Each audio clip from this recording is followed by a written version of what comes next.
Hi everyone, Jennifer Blevins-Smith with Integral Clinic Solutions, and you're watching my YouTube channel, Navigating the Business of Medicine.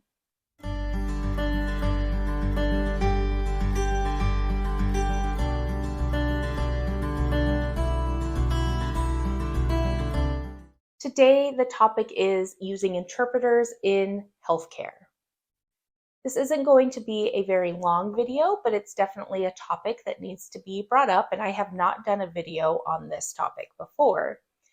Interpreters in healthcare are one of those things that you don't think about it usually until you need it. And I'm trying to bring awareness for preparation to be proactive instead of reactive. That is my philosophy, is being prepared and being well structured and organized is way better than trying to react to situations. And of course, you're not always going to be able to predict or plan, but I try to do my best at helping providers, managers be able to plan as much as possible. And one of those topics is about interpreters. There's not a ton to say, like I said, but if you've never had to deal with arranging interpreters, if you've never had to figure out who's paying for the interpreters, if you've never been brought into this topic at all, then it's very important, especially if you're a new practice owner, if you're a new manager, etc.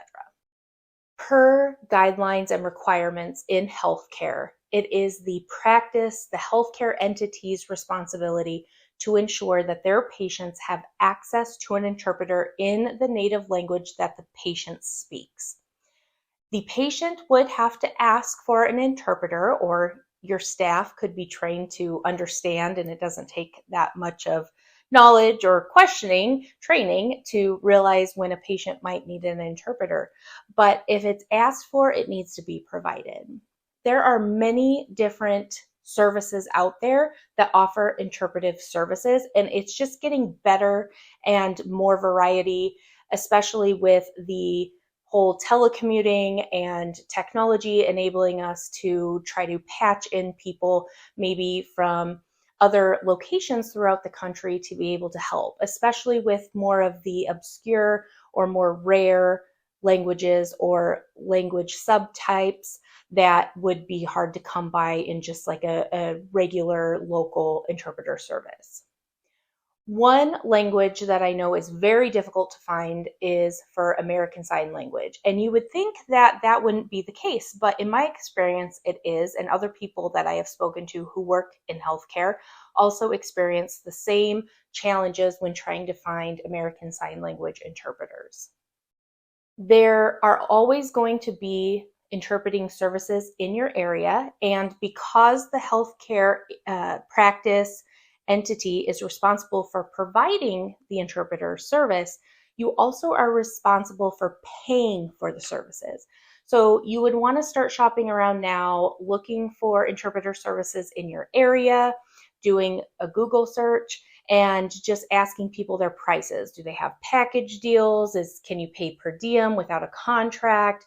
What are their terms? So if there's late cancellations, no-shows, you would need to know if you would be responsible for paying for that, which you probably are to a certain degree. If it's based off time, if it's based off more cost for finding certain languages. There's so many different calculations that go into pricing for interpreters. And you don't want to be scrambling last minute trying to find a company for a patient that's coming in soon. You want to have this all set up, your account established with them to be familiar with your practice so that when you need them, you can call them and set it up. I shouldn't say you can't, but it's very frowned upon, and there may be some state or insurance requirements, regulations that you can't force a patient to use a family member as an interpreter. Just because you don't want to pay for it or it's not in your expected costs doesn't mean that that is the patient's fault and they have to figure out how to get an interpreter to the appointment with them. It is literally the healthcare facility's responsibility to ensure there's an interpreter that speaks the patient's language on site as long as you know ahead of time. A lot of EMR systems now will put in a language specificity in there, and they should have something that says, do they need an interpreter or not, so that it helps people who are scheduling the patients know.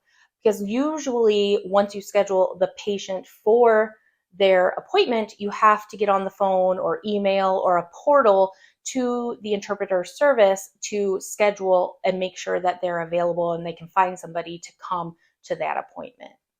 Now, they might not always have to be on site, or maybe they wouldn't be available to be on site, but maybe they can call in. They can even do video telehealth chats. I know that's available. It's just really nice with all the technology.